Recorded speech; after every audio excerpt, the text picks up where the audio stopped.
You can't expect people to meet you somewhere they haven't met themselves. You've already met yourself. They haven't met themselves. They don't know themselves. And it's sad because as much as you want them to be in the same place that you are, they're not. And all you can do is just pray for them because it's beyond your control.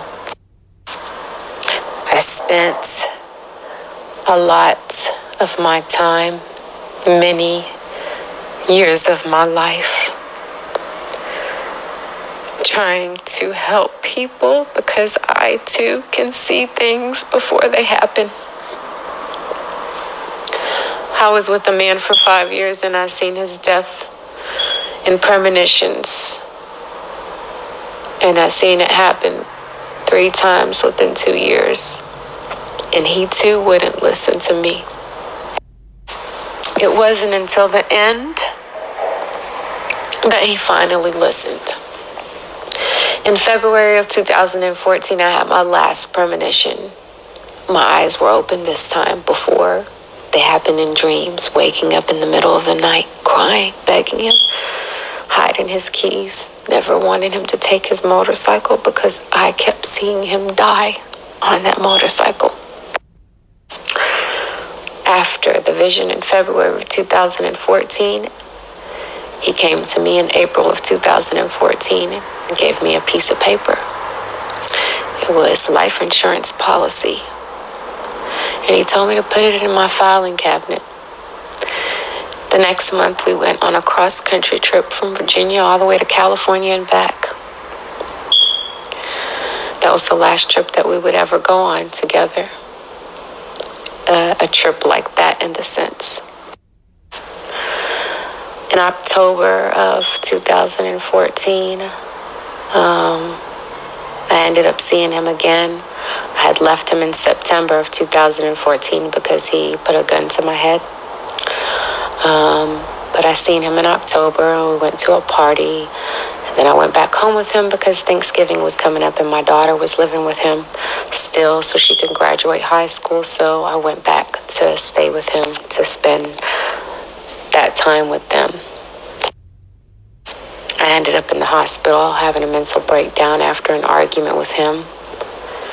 And after I got out the hospital, I asked him to take me back home to my mother's, which was in Georgia. So he drove me from Virginia to Georgia.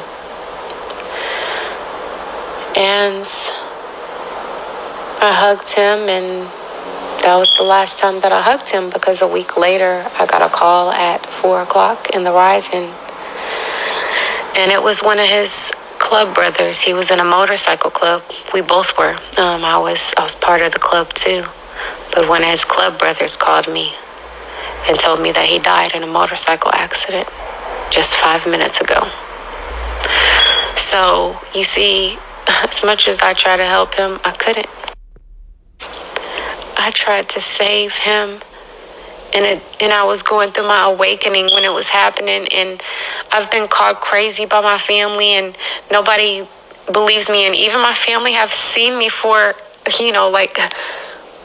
have premonitions, have visions of things, and it happening, and they still, it's because they're afraid of the unknown, and we're not. So you have to stop putting yourself in a position to always feel like that you have to save somebody, because it's not your job to save anybody. It is your job to save yourself. And I cannot urge this to you enough. You have to save yourself. You are not here to save anyone else. You are not responsible for the growth of anyone's soul but your own. You are not responsible for the healing of anybody else but your own.